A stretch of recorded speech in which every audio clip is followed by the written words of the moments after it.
Иә. Былай, күлкіңіз кімден келген? Күлкім анам ақсаған. Дауысым күлкім анам ақсаған. Ертегідегі батырлардың күлкісі деп. Иә.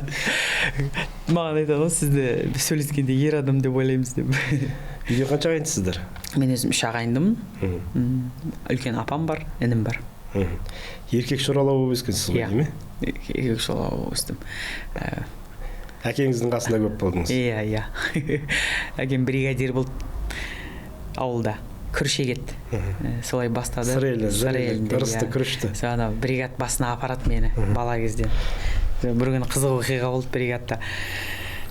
Осылай бәріміз 50 градус қой енді Қызылордада, ыстық. Көлеңкеде жатып демалып жатсақ, бір К700 жөндеп жатқан, бұзылып тұрған К700. Сол жүріп кетіп, мені папам желкемнен ұстап, лақтырып, үлгірді, басып кете сақтады. Кәдімгі бір құдай сақтады. Сол кезде аттың астына барып түсіп, содан кейін апармай жылап жүріп, қайтадан барып, папам қасында қатты жақын болдым. Содан папамның елге жасаған өте адал, өте бір халқым дейтін азамат болды да, сол нәрсесі маған қатты беріліп кеткен. Жүрекпен қабылдаймын барлық нәрсені.